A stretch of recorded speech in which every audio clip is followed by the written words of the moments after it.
গোলাঘাট জিলা সাংবাদিক সংস্থাৰ প্ৰতিষ্ঠা দিৱস অহা 28 মাৰ্চত গোলাঘাট MSR থিয়েটাৰ ছ'চাইটিৰ প্ৰেক্ষাগৃহত অনুষ্ঠিত হ'ব।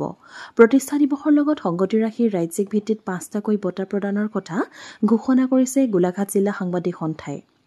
সেই অনুসৰি কেশৱ শইকীয়া সুৱৰ্ণী সাংবাদিকতা বঁটা প্ৰাগ নিউজৰ মুখ্য সম্পাদক প্ৰশান্ত ৰাজগুৰুলৈ আৰু ভাগৱতী প্ৰসাদ লদিয়া সুৱৰ্ণী সাংবাদিকতা বঁটা গোলাঘাটৰ জ্যেষ্ঠ ক্ৰীড়া সাংবাদিক ৰূপক দত্তলৈ আগবঢ়োৱাৰ সিদ্ধান্ত লোৱা হয়। আনহাতে গোলাঘাট জিলা সাংবাদিক সন্থাই গঠন কৰি দিয়া নিৰ্বাচক সমিতিয়ে ৰাজ্যিক ভিত্তিত আন 3টা বঁটা প্ৰাপকৰ নাম ইতিমধ্যে ঘোষণা কৰিছে।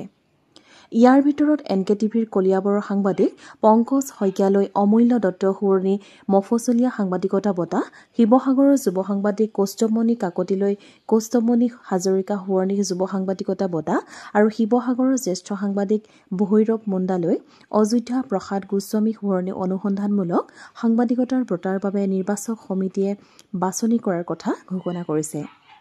অহা 28 মাৰ্চত গোলাঘাট জিলা সাংবাদিক সংস্থাৰ 60 সংখ্যক প্ৰতিষ্ঠা দিৱসত এই বঁটা প্ৰদান কৰা হ'ব বুলি গোলাঘাট জিলা সাংবাদিক সন্থাই জনায়। এই অনুষ্ঠানতে গোলাঘাট জিলা কেইবাগৰাকীৰ প্ৰবীণ সাংবাদিককো সম্বৰ্ধনা জনোৱা হ'ব। গোলাঘাট জিলা সাংবাদিক সংস্থাই প্ৰৱৰ্তন কৰি অহা বঁটাসমূহ আজি জুৰিয়ে তেওঁলোকে আচলতে নিৰ্বাচিত কৰিছে আৰু ঘোষণা কৰিছে। সেই অনুসৰি আমাৰ কেইবাটাও বঁটা আছিল।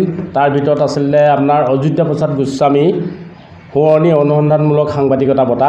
এই বঁটাৰ বাবে নিৰ্বাচিত হৈছে ভৈৰৱ মুণ্ডা, তেওঁ শিৱসাগৰৰ সাংবাদিক আৰু তেওঁৰ বাতৰি শিৰোনাম আছিল ম্যানমাৰ সীমান্তৰ গভীৰ অৰণ্যত আহোম যুগৰ ঐতিহাসিক সমলৰ সন্ধান। এই বঁটাৰ এই অনুসন্ধানমূলক সাংবাদিকতা বঁটাৰ বাবে তেওঁ নিৰ্বাচিত হৈছে অযোধ্যা প্ৰসাদ গোস্বামী সুৱৰ্ণী অনুসন্ধানমূলক সাংবাদিকতা বঁটাৰ বাবে। ইয়াৰ পিছতে আছে দ্বিতীয়টো আছিলে কৌস্তভমণি হাজৰিকা সুৱৰ্ণী অনুসন্ধানমূলক যুৱ সাংবাদিকতা বঁটা। এই বঁটাৰ বাবে নিৰ্বাচিত হৈছে কৌস্তভমণি কাকতি, শিৱসাগৰৰ সাংবাদিক আৰু তেওঁ কৃষি বিভাগৰ অনিয়মৰ এটা ব্যাপক অনিয়মৰ কেলেংকাৰীৰ তথ্য উদ্ঘাটন কৰি RTI তথ্য উদ্ঘাটন কৰি তেওঁ এই সংবাদ প্ৰেৰণ কৰিছিল আৰু এই সংবাদ সম্প্ৰচাৰ হোৱাৰ পিছত আমালৈ আচলতে এই বঁটাৰ বাবে তেওঁ বাতৰিটো প্ৰেৰণ কৰাৰ বাবে তেওঁ নিৰ্বাচিত হৈছে।